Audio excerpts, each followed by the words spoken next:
امروز در جمهوری تاجیکستان تامین امنیت عضوقواری از جمله هدف‌های اصالتناک استراتژی به حساب رفته. در این بابت بهر رسیدن به مقصدهایی که به بهتر شوی زندگی ساکنان کشور مساعدت می‌کند، تدبیرهای زیاد اندیشیده می‌شوند. حالا جمهوری تاجیکستان تمام ذخیره و امکانات‌ها را برای رسیدن به این هدف سفربر می‌نماید. تامین امنیت عضوقواری جمهوری از ثمراناکی و استواری رشد کشاورزی وابستگی دارد، زیرا ساحه مذکور بخشی پیشبرنده اقتصادیات تاجیکستان به شمار رفته به حساب میانه 20-21% مجموع محصولات داخلی را تامین می‌نماید. وابسته به این امروز کشاورزان را می‌باید فعالیت استحصالی خود را با نظرداشت تشخیص کلان مقیاس خاک و اگروخیمیای خاک و استفاده درست نوری‌های مینرالی به راه مانده، استفاده ثمراناک زمین‌های کشاورزی را تامین نمایند.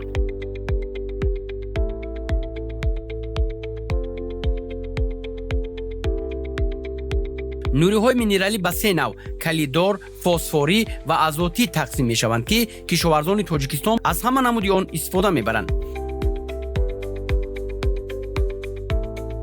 در گذشته نوری‌های مینرالی از خارج کشور وارد می‌گردید و نه همه دهقانان به آن دسترسی داشتند. همین طریق کشاورزان کشور شاهد بالاترین رکوردی نرخ این نوع محصولات طی سال‌های اخیر بودند. همکنون برابر شروع فعالیت کارخانه‌های استحصال نوری‌های مینرالی در تاجیکستان، کشاورزان مملکت نیازهای خود را از دو نوع این محصولات آزوتی و فسفوری برآورده کرده به صادرکننده آنها نیز تبدیل یافت. جمهوری تاجیکستان برای زمین‌های کارامش که در دورنما بیش از 70,000 گکتار ارزیابی شده است، به حدود 750,000 تن نوری مینرالی احتیاج دارد تا حاصلناکی ضروری فراهم شود.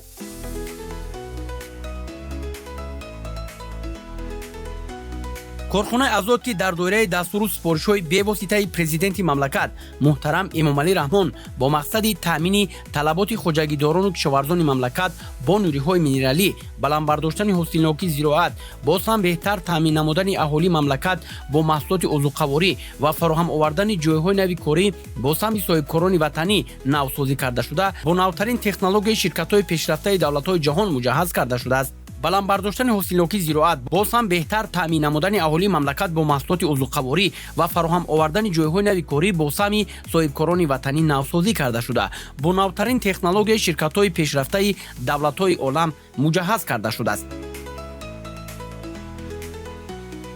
دوباره فعال ساختن این اقتدار بزرگ صنعتی مملکت زیر توجه بی‌واسطه رهبرت عالی سیاسی کشور قرار داشت و سرور دولت محترم امامعلی رحمان دام سالهای اخیر جهت تامین بیشتر امنیت غذایی مملکت و به کار انداختن این ظرفیت عظیم استحصالی مسئولان را وظیفه‌دار می‌کردند.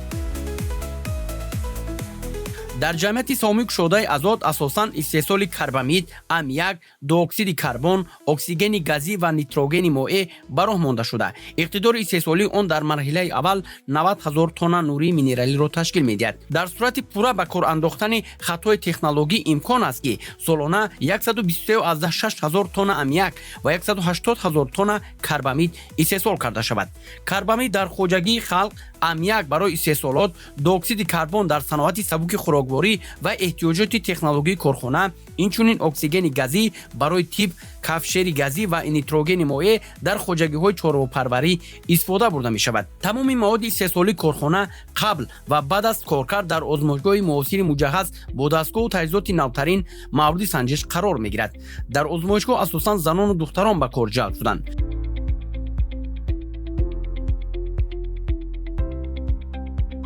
اکنون با بکار انداختن این کارخانه عظیم آزادی پس از تجدید و نوسازی با اقدام صاحبکاران وطنی در دوره تطبیق هدف چهارم استراتژی صنعت کنونی با سرعت مملکت و اعلان سالهای رشد صنعت در مملکت امکان می‌دهد که واردات نیروهای مینرالی از کشورهای خارجی کاهش داده شود و همزمان آینده صادرات به دولت‌های همسایه به راه مانده شود. قابل تاکید است که طلبات سالانه به نیروهای مینرالی در مملکت 550,000 تن را در بر می‌گیرد.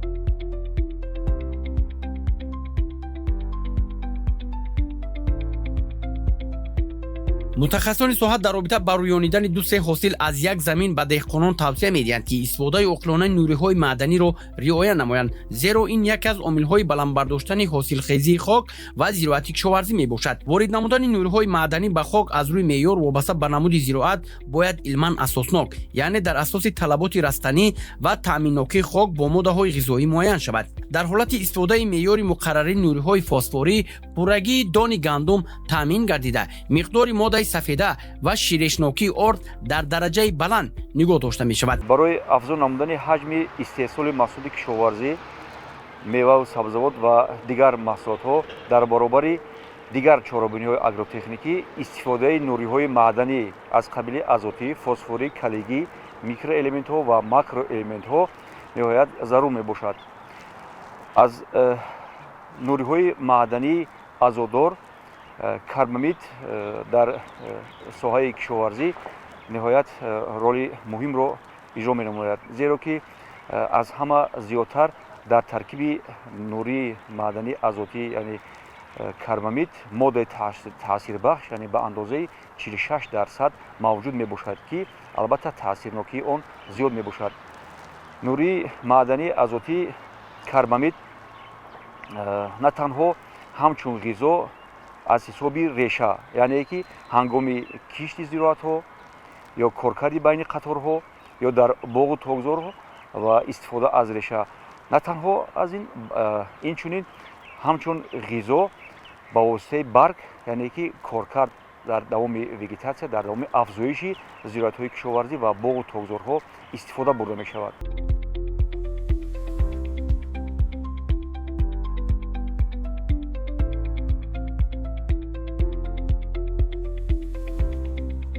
гармхонаи инноватсионии ҷамъияти дорои масъулияти маҳдуди витаминҳои Тоҷикистон дар шаҳри Леваканти вилояти Хатлон низ ҳамкориро бо ҷамъияти сомии кушодаи азот ба роҳ мондааст ва ҳамасола аз нуриҳои минералии ҷамъияти мазкур истифода менамояд. дар ин гармхона айни ҳол парваришу истеҳсоли помидору бодиринг ва қулфинай ба роҳ монда шудааст, ки нашъонамои он хуб ба назар мерасад. дар нақша аст, ки дар як сол то 3 ҳосил аз гармхонаи ҷамъияти дорои масъулияти маҳдуди витаминҳои Тоҷикистон дар вилояти Хатлон ба даст оварда шавад. гармхонаи мазкурро ҷамъияти дорои масъулияти маҳдуди маркази тақсимоти яклухти витаминҳои Тоҷикистон дар масоҳати 10 гектар бунёд намудааст.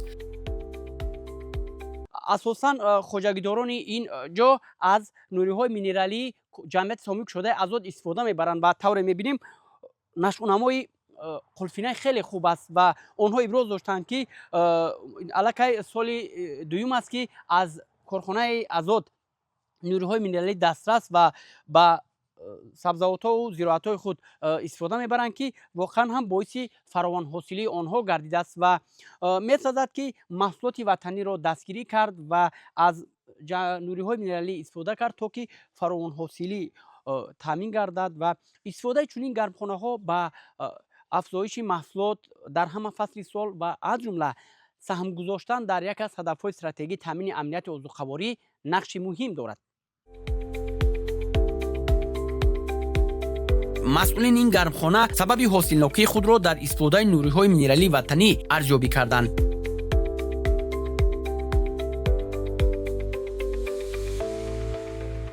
ҳоло дар ҳамин гармхонаи ҳузур дорем. дар ҳамин чаҳо кишти дуюм аст. Якуми ин помидор буд. Баъд аз помидор ба итмом расида мо клубник кориштем. Дар пеш чашми шумо аён аст, ки мо клубник кориштем. Клубник ин то моҳои май июна меравад.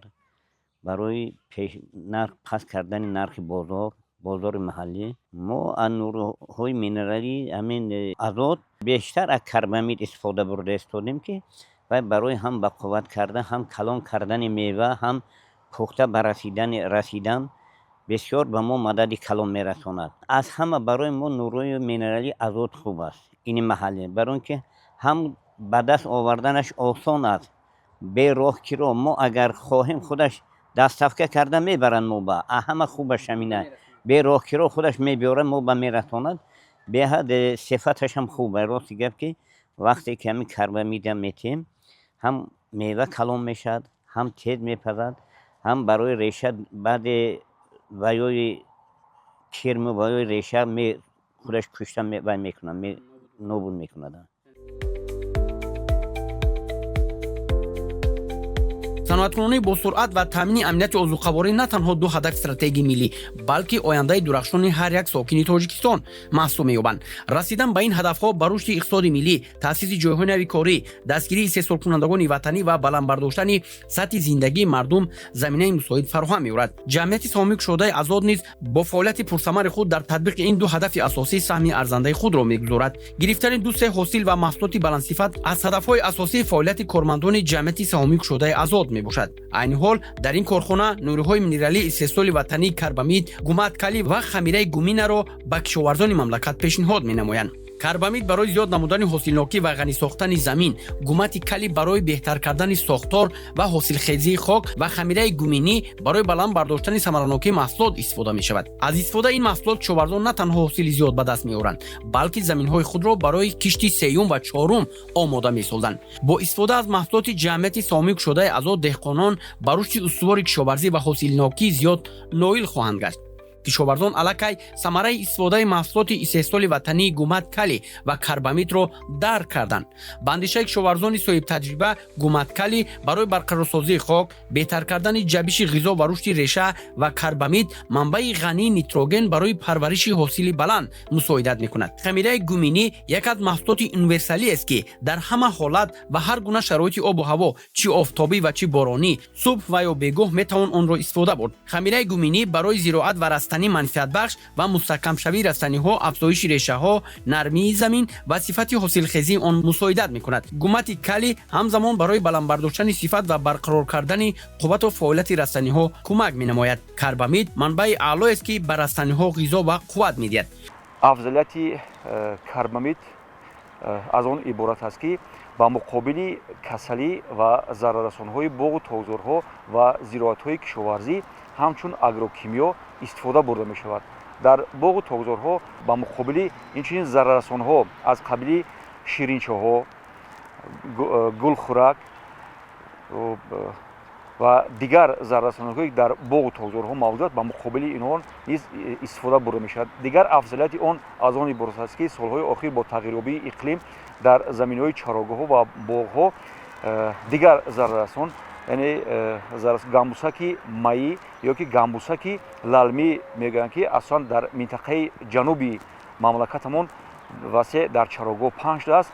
ба муқобили ҳамин зараррасон ҳам, ба муқобили кирминаи ҳамин зараррасон истифода бурда мешавад. солҳои охир мушоҳида карда мешавад, ки чангу ғубор дар ҳаво зиёд мушоҳида карда мешавад ва албатта ин ба солимии инсон ва зироатҳо бетаъсир намемонад ва барои тоза кардани дарахту гулбутаҳо ё дигар зироатҳои кишоварзӣ, яъне ки барои чангу ғубори он тоза кардан бо истифода аз об, яъне ки дар об маҳлули дар давраи афзоиши зироатҳо маҳлули 1% то 3% ба воситаи карбамид тайёр карда истифода бурдани он аз манфиат холӣ нест. яъне ки ҳам чангу ғубори болои баргро тоза мекунад. яъне вақте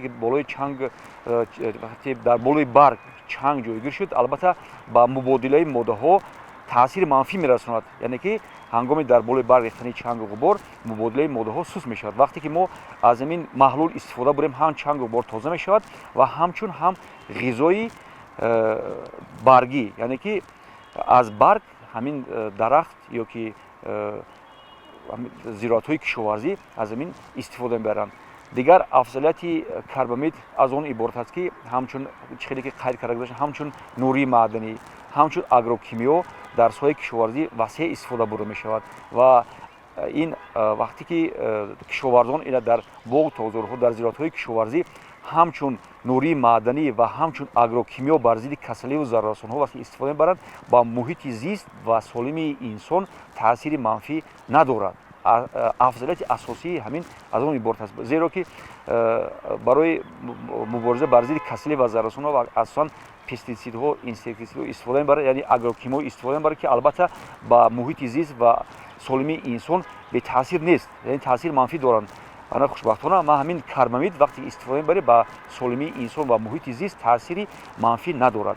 бо истифодаи карбамид деҳқонон метавонанд ҳосили баланд ва растаниҳои солим ба даст оранд. маҳсулоти ватанӣ на танҳо ба рушди саноат ва иқтисоди кишвар кӯмак мекунад, балки барои таъмини ҷойҳои корӣ ва беҳбуди зиндагии ҳамватанон низ мусоидат мекунад. дар ин ҷо нурии минералӣ бо сифати баланд истеҳсол ва бо нархи дастрас ба кишоварзон пешниҳод мегардад. бо таъсиси марҳилаи дуюми хатти истеҳсолӣ дар баробари таъмини талаботи аҳолӣ бо нурии минералӣ, содироти ин навъи маҳсулоти истеҳсоли ватанӣ ба хориҷи кишвар низ ба роҳ монда мешавад. оиди истифодаи нуриҳои минералии истеҳсоли ватанӣ аз он ҷумла ҷсшкаи азоти шаҳри левакани вилояти Қатлон, ман гуфтанӣ ҳастам ки таги чанд сол шуд ман ин нуриҳои минералии истеҳсоли ватаниро истифода мебарам, аз он ҷумла карбамидаш ва биогумат кали, чи биогумат кали барои зери дарахт қисмати реша медодагиашро ва чи биогумат кали қисмати болои барг мепошидагиашро. ва гуфтанӣ ҳастам ки ин яке аз нуриҳои минералии хушсифаттарин аст, нисбатан ба маҳсулоти хориҷӣ арзонтар аст. мисол мегирем як сатил биогумат кали ки барои 1 тонна замин мерасад ва биогумат дорад, сиёҳ аст, аз они худи 85 сомон бошад, агар тахминан аз хориҷа ворид мешавад, аз 300 сомон зиёд аст ва дар мо хушсифаттар истифода мебарад. карбамидашон ҳам бениҳоят хушсифат аст, тоза ҳаст, яъне свежа мегӯянд ки тоза ҳаст, дар ватани худо мо истеҳсол шудагӣ аст.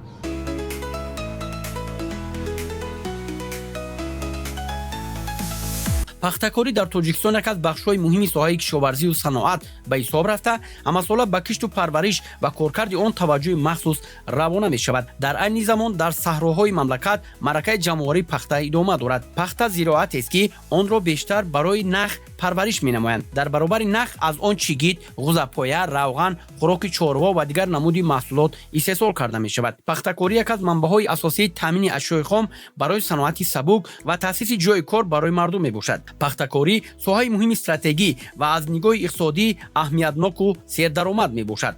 тоҷикистон мамлакатест ки аз рӯи нишондиҳандаҳои хоку иқлим ва шароити парвариши пахтакорӣ аз дигар давлатҳо фарқ мекунад. пас мебояд барои ҳавасмандии марди деҳқон тамоми мушкилоти соҳа ба танзим дароварда шуда, арзиши пахта хароҷоти кишоварзиро пӯшонад. яке аз унсурҳои асосии баланд бардоштани ҳосилнокӣ ва сифати маҳсулот истифодаи меъёри мӯътадилу илман асоснокшудаи нуриҳои маъданӣ бо дар назардошти хусусиятҳои биологӣ, навъи зироат, иқлиму шароит ва хок мебошад. ворид намудани нуриҳои маъданӣ ва органикӣ ба хок аз рӯи меъёр вобаста ба намуди зироат бояд илман асоснок, яъне дар асоси талаботи растанӣ ва таъминнокии хок бо моддаҳои ғизоӣ муайян шавад. аз ин лиҳоз гузарондани ташхиси хок барои муайян намудани ҳосилхезии он барои истифодабарандагони замин муҳим ва зарурӣ мебошад.